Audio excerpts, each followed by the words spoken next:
Hello, everybody. Welcome back to Cure of the Common Game. Today, we're going to talk about Dakkon Blackblade. Yes, that's right. If you've never read Dakkon Blackblade, take a moment to look at this guy because, see, back in the day, the color pie was just not defined. What had happened? What had happened was due to the success of Alpha and Beta and Richard and Peter Atkinson, they had assigned a whole bunch of people or a whole bunch of groups of people different sets to do.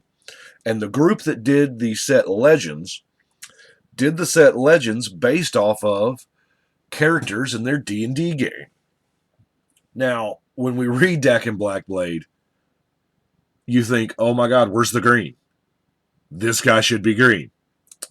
But he is not. I guess maybe this was loosely based off of Nightmare, and they put two other colors with it. I don't know. Currently, does not really fit the flavor pie, especially not for those three colors. But anyway, let's look at the other card, Lifeline. Lifeline, I love. I don't see a lot of people playing it. It's, yes, whenever one of your creatures dies and there's another creature in play, you get the creature back at the end of turn. This is very useful on like an Evoked Shriekmaw, or as you're going to see here, Fleshbag Marauder, things like that, or the guys that gain you life. Don't pay the Echo, and Avalanche Rider will just keep coming back.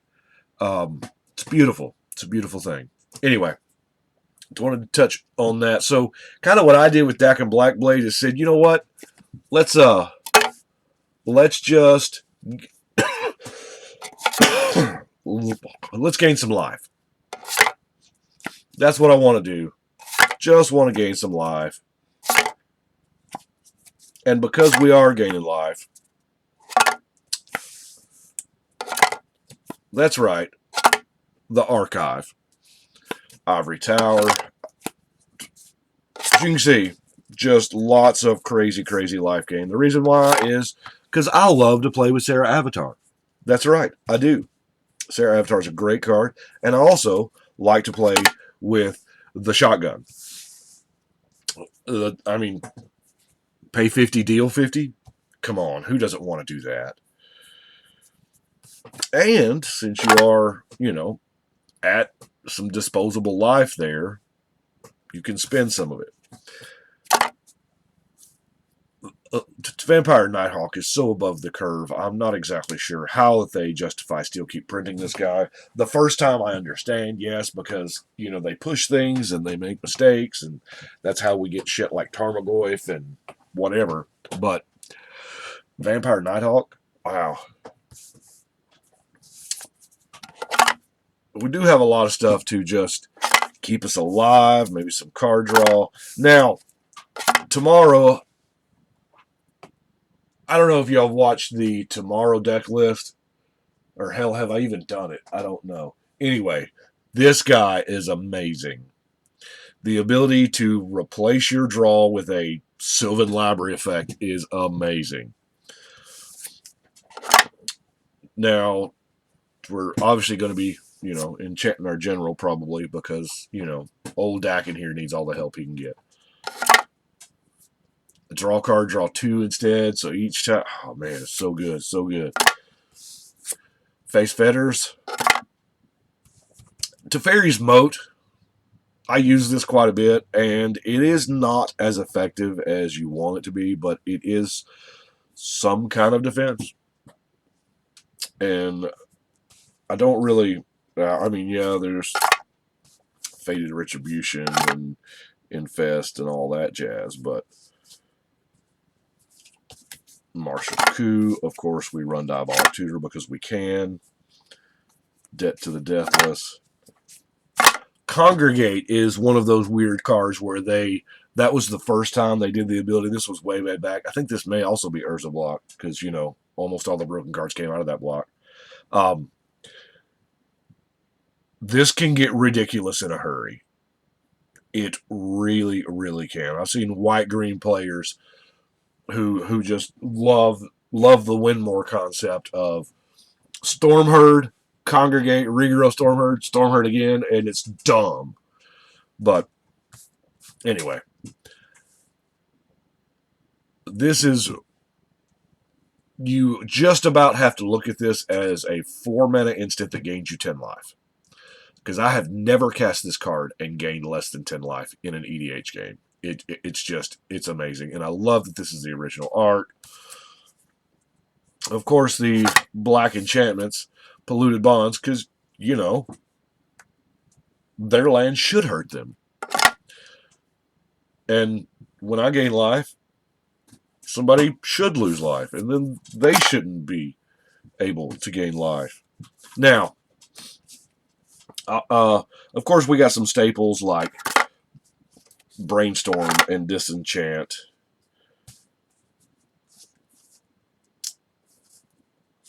Time Reverse. I love Blatant Thievery because, you know, it does not target the player. There have been times when ley lines or masks or stuff can keep that from happening, but you're targeting the creature, which it's more likely the creature will have Shroud anyway, but still, Blatant Thievery, 7 mana.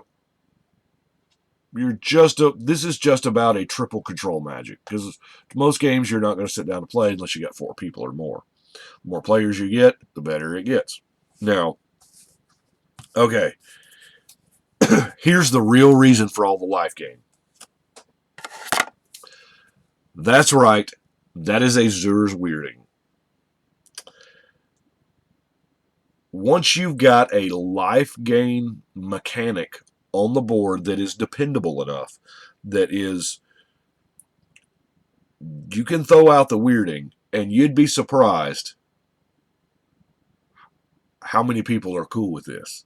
Because you get to see everything in everybody's hands, and everybody has control over anything else. Now, in the early game, when everybody's got, fresh life, man, it's going to grind the game to a halt. Unless somebody instantly destroys it. In that case, sad face. But people will spend their life away, man. They will spend it. But if you're sitting on an ivory tower and,